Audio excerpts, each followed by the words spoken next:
สบายดีท่านผู้ชมที่เคารพข้าพเจ้าสาวภากิมมณีวงศ์ต่อไปเชิญทานรับชมข่าว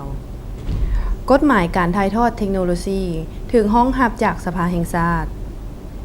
ในวาระการดำเนินของประชุมสมัยสามัญเทื่อที่ 4 ของสภาแห่งชาติชุดที่ 8 ในวันที่ 8 พฤศจิกายน 2017 นี้ ภายใต้การเป็นประธานของท่านแสงนวลไสยราชห้องประธานสภาแห่งชาติบรรดาสมาชิกสภาแห่งชาติได้พิจารณาประกอบคำคิดคำเห็นและรับร้องเอากฎหมายว่าด้วยการถ่ายทอดเทคโนโลยีซึ่งเสนอโดยท่านบ.เวียงคำวงศ์ดารารัฐมนตรีกระทรวงวิทยาศาสตร์และเทคโนโลยี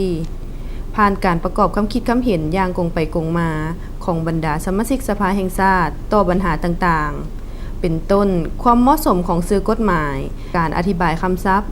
การกำหนดนโยบายของรัฐเกี่ยวกับการถ่ายทอดเทคโนโลยีนโยบายของรัฐการจดทะเบียนการถ่ายทอดเทคโนโลยีความเหมาะสมในการกำหนดเงื่อนไขของผู้ดำเนินธุรกิจการบริการเทคโนโลยีสิทธิและพันธะของผู้เป็นเจ้าของผู้ถ่ายทอดและผู้ดำเนินธุรกิจการถ่ายทอดการกำหนดกองทุนส่งเสริมการถ่ายทอดเทคโนโลยีและอื่นๆกองประชุมได้เห็นดีเอกภาพรับร้องเอากฎหมายฉบับดังกล่าวขอขอบใจที่ติดตามชมข่าวจากสำนักข่าวสารประเทศลาวสบายดี